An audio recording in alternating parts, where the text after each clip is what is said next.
नमस्कार दोस्तों, मैं अमरेश कुमार आपका एक बार फिर से स्वागत करता हूं आपके अपने YouTube channel 7 ocean competitive math में। तो आज हम आपके लिए लेकर आए हैं रेलगाड़ी का पार्ट 5। तो देखते हैं पहला प्रश्न क्या कह रहा है। तो पहला प्रश्न कह रहा है 90 किलोमीटर प्रति घंटा की चाल से एक रेलगाड़ी एक बिजली के खंभे को 8 सेकेंड में तथा एक प्लेटफार्म को 20 सेकेंड में पार कर जाती है, तो प्लेटफार्म की लंबाई क्या है।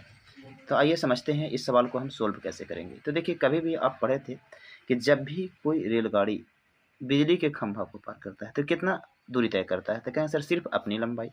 और अगर यही रेलगाड़ी प्लेटफॉर्म को पार करता है तो कितना दूरी तय करता है, तो अपनी लंबाई भी और इसकी लंबाई भी, यानी दोनों आपस में क्या होता है, जुड़ जाता है। तो कह रहा है ये रेलगाड़ी खंभा को पार करता है सिर्फ 8 सेकेंड में और प्लेटफार्म को पार करता है 20 सेकेंड में। तो आप ये सोचिए कि यहाँ सिर्फ खंभे को पार किया है, यहाँ प्लेटफार्म को पार किया है, तो खंभा को यानी कि यहाँ अपने आप को पार किया है। तो अगर 8 सेकेंड में अपने आप को यहाँ भी पार किया होगा तो 8 सेकेंड में अपने आप को यहाँ भी पार किया होगा। और आपसे सवाल जो पूछा है वो सिर्फ पूछा है कि इस प्लेटफॉर्म की लंबाई बताइए। तो बताइए कि इस प्लेटफॉर्म को पार करने में रेलगाड़ी कितना समय लिया, तो आप कह सकते हैं 12 सेकेंड, क्योंकि 8 सेकेंड में अगर यहाँ अपने आप को पार किया होगा तो रेलगाड़ी यहाँ भी 8 सेकेंड लिया होगा अपने आप को पार करने में। तो अगर आप ये निकाल लें कि इसका दूरी निकालना है कि प्लेटफॉर्म की लंबाई ज्ञात कीजिए, तो दूरी बराबर होता है चाल गुने समय। तो चाल आपका दिया हुआ है 90 किलोमीटर प्रति घंटा, तो इसको मीटर में बदलिएगा तो हो जाएगा 5/18 और समय कितना है 20 सेकेंड। और 20 सेकेंड में से 8 सेकेंड तो अपने आप को पार करने में लिया है, तो प्लेटफॉर्म सिर्फ कितना सेकेंड में पार किया है, 12 सेकेंड में। तो आप इसको 12 से गुना कर दीजिए। अब काटिएगा 18 पचे 90, अब 12 पचे 60 और 60 पचे 300, यानी आप ये कह सकते हैं कि जो प्लेटफॉर्म की लंबाई है वो हो जाएगी 300 मीटर। यानी आप ध्यान रखिएगा, कभी भी इस तरह का प्रश्न हो तो सीधे समय का अंतर निकालिए और क्या करिए, चाल से गुना कर दीजिए, आपका आ जाएगा प्लेटफॉर्म की लंबाई। चलिए तो बढ़ते हैं अगले प्रश्न की ओर। और अगला प्रश्न क्या कह रहा है, कह रहा है कि 240 मीटर लंबी एक ट्रेन को एक खंभा पार करने में जितना समय लगता है उतना ही गति से उसे अपने से दुगनी लंबाई वाले एक प्लेटफार्म को पार करने में उससे 40 सेकेंड अधिक समय लगता है। तो आपसे पूछा ट्रेन की गति क्या है।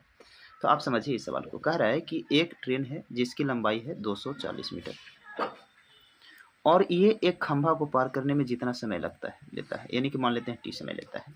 तो कह रहा है कि उसी गति से यदि यह अपने से दुगनी लंबाई के प्लेटफॉर्म को पार करता है, अर्थात आप ये कह सकते हैं कि अगर ये 240 है तो इससे दुगनी लंबाई के मतलब क्या हो जाएगा, तो 240 का दुगना यानी कि 400 कितना 80। तो ये 480 मीटर लंबे प्लेटफॉर्म को पार करेगा, तो ये जो समय लेगा वो T+40 लेगा, T+40 लेगा।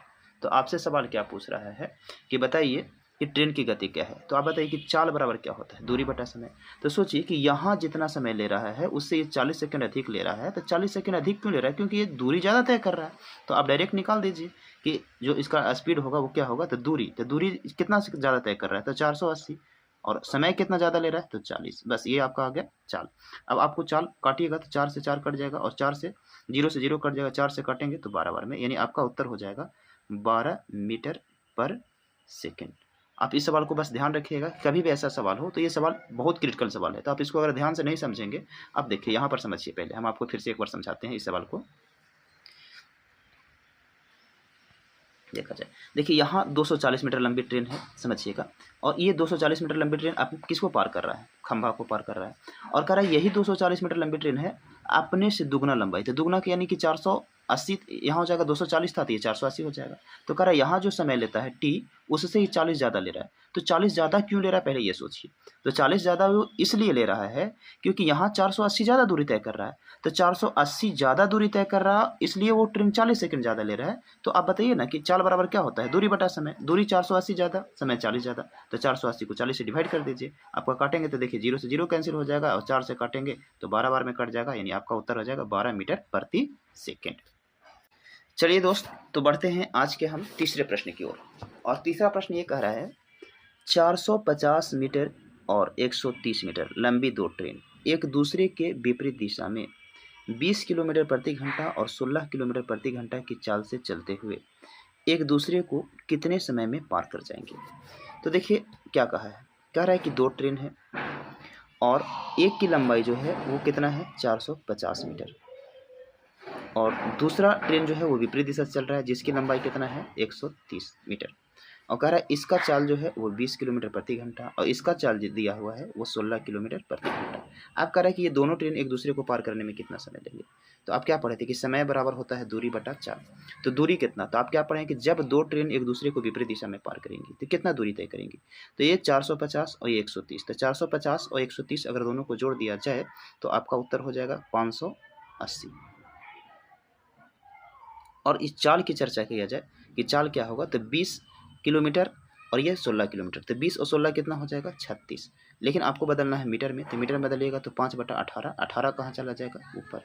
अब काटिए, 18 दूना 36, 2 बार में कट जाएगा और 2 पचे 10, 10 यानी 0 खत्म हो जाएगा। तो आपका जो समय लगेगा वो लगेगा मात्र 58 सेकेंड। तो इस प्रश्न का उत्तर हो गया 58 सेकेंड। चलिए तो बढ़ते हैं अगले प्रश्न की ओर। और अगला प्रश्न ये कह रहा है कि दो ट्रेन ए तथा बी क्रमशः 90 किलोमीटर प्रति घंटा और 54 किलोमीटर प्रति घंटा की चाल से चल रही है। ट्रेन ए ट्रेन बी में बैठे एक यात्री को 8 सेकंड में पार कर जाती है। तो ट्रेन ए की लंबाई ज्ञात कीजिए। तो आइए सबसे पहले इस प्रश्न को सोल्व करते हैं। क्या कह रहा है कि दो ट्रेन है, तो एक ट्रेन ए है और एक ट्रेन है बी, और ए की चाल आपको जो दिया हुआ है वो दिया हुआ है 90 किलोमीटर प्रति घंटा और बी की जो चाल दी हुई है वो दी हुई है 54 किलोमीटर प्रति घंटा। अब कह रहा है कि ये जो ट्रेन ए है वो ट्रेन बी में बैठे हुए एक यात्री को पार करता है और इसको पार करने में समय जो इसको लग रहा है वो कितना लग रहा है, तो 8 सेकंड लग रहा है। तो आपसे कह रहा है कि बताइए ट्रेन ए की लंबाई। तो आप क्या पढ़े थे थ्योरी में कि जब कोई ट्रेन किसी आदमी को पार करता है तो सिर्फ अपना दूरी तय करता है। तो ये ट्रेन इसमें इस ट्रेन को नहीं पार कर रहा है, बैठे एक यात्री को पार कर रहा है, यात्री अर्थात आदमी को पार कर रहा है।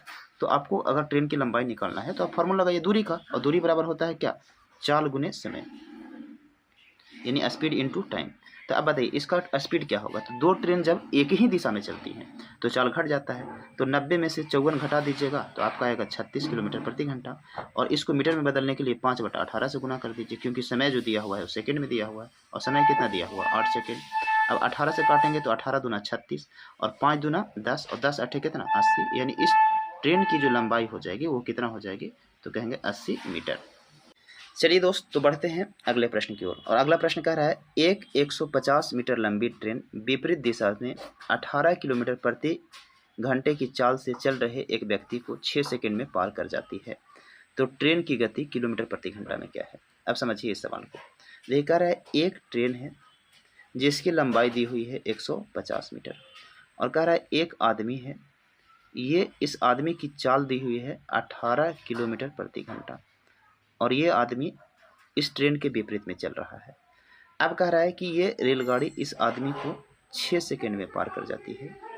तो आपसे पूछा है कि ट्रेन की गति क्या है। तो गति यानी कि चाल, और चाल बराबर होता है दूरी बटा समय। तो आप क्या पढ़े थे कि जब कोई रेलगाड़ी किसी आदमी को पार करता है तो सिर्फ और सिर्फ अपना दूरी तय करता है। तो इसका दूरी कितना हो जाएगा 150 और 150 मीटर तय कर रहा है 6 सेकंड में। तो अगर इसको हम किलोमीटर में बदलना चाहें तो 18 बटा कितना से गुना करेंगे 5 से। 6 से काटिएगा 3 बार में कट जाएगा और 5 से काटेंगे तो 30 बार में कट जाएगा। तो 30 यही कितना हो गया 90, यानी कि इन दोनों का जो सापेक्ष चाल आया वो आ गया 90 किलोमीटर प्रति घंटा। अब जरा बताइए कि जो 90 किलोमीटर है तो इस 90 में किसका किसका है। तो कहेंगे सर ये 90 जो है वो ट्रेन है और प्लस में क्या है आदमी है, यानी मैन है। तो यहाँ आदमी का चाल तो है 18, तो ट्रेन का चाल कितना हो जाएगा, तो 90 में से 18 घटा देंगे, यानी आपका उत्तर हो जाएगा कितना 72। यानी आप ये कह सकते हैं कि ट्रेन की चाल हो जाएगा 72 किलोमीटर प्रति घंटा। ये हो जाएगा आपका आंसर। चलिए दोस्त तो बढ़ते हैं अगले प्रश्न की ओर। और अगला प्रश्न कह रहा है 240 मीटर लंबी एक रेलगाड़ी अपने सामने से विपरीत दिशा से 3 किलोमीटर प्रति घंटा की चाल से रेलवे लाइन के साथ साथ आ रहे एक व्यक्ति को 10 सेकंड में पार कर जाती है। तो रेलगाड़ी की चाल कितनी है। तो आइए इसको सोल्व करते हैं। तो सवाल क्या कह रहा है, कह रहा है एक रेलगाड़ी है जिसकी लंबाई 240 मीटर है और ये एक आदमी है जो इसके विपरीत दिशा में 3 किलोमीटर प्रति घंटा के स्पीड से आ रहा है। अब ये रेलगाड़ी इस आदमी को पार करने में समय जो लेता है वो लेता है 10 सेकेंड। तो कह रहा है कि इस रेलगाड़ी की चाल क्या है। तो आप क्या पढ़े कि जब दो गतिमान वस्तु एक दूसरे के विपरीत में चलती है तो उनका चाल जो होता है वो जुड़ जाता है। तो जो भी यहाँ पर चाल निकल के आएगा वो दोनों का सापेक्ष चाल आएगा। तो अब समझिए कि चाल बराबर क्या होता है दूरी बटा समय। और क्या पढ़े थे कि जब कोई रेलगाड़ी किसी आदमी को पार करता है तो कितना दूरी तय करता है, तो अपनी लंबाई के बराबर। तो ये रेलगाड़ी अगर इस आदमी को पार कर रहा है तो दूरी कितना तय करेगा, तो कहेंगे सर अपनी लंबाई के मतलब कितना 240। तो 240 दूरी है भैया और समय ले रहा है 10। तो आपका जो स्पीड होगा वो क्या होगा 240/10, यानी आप ये कह सकते हैं कि 24 मीटर पर सेकेंड। लेकिन यहाँ आदमी का चाल किलोमीटर में है, तो 24 मीटर पर सेकेंड में से 3 किलोमीटर तो घटेगा नहीं, तो आपको इसको बदलना पड़ेगा किलोमीटर में। तो किलोमीटर में बदलने के लिए 18/5 से गुना कर दीजिए। तो इसको गुना करिएगा तो 18 चौका 72 के 2 और 18 दूना 36 और 7 43 और ये डिवाइड हो जाएगा 5 से काटिएगा तो 8 बचे 40, बच जाएगा 3, तो 5 6 का 30 और ये दशमलव बैठाएंगे ऊपर से 0 2 यानी 5 चौका 20, तो आपका उत्तर आ जाएगा 86.4 किलोमीटर। अब ये जो 86.4 किलोमीटर आया वो किसका चाल आया, तो कहेंगे सर ये 86.4 जो है वो ट्रेन का भी है और आदमी का भी है, जिसमें से आपको पता है कि आदमी का चाल 3 किलोमीटर है, तो ट्रेन का चाल क्या होगा, तो 86.4 में से 3 घटा दीजिए तो आपका उत्तर आ जाएगा 83.4 किलोमीटर प्रति घंटा। तो आज का वीडियो हम यहीं समाप्त करते हैं और फिर मिलते हैं हम आपसे इसके अगले वीडियो में। तब तक के लिए जय हिंद।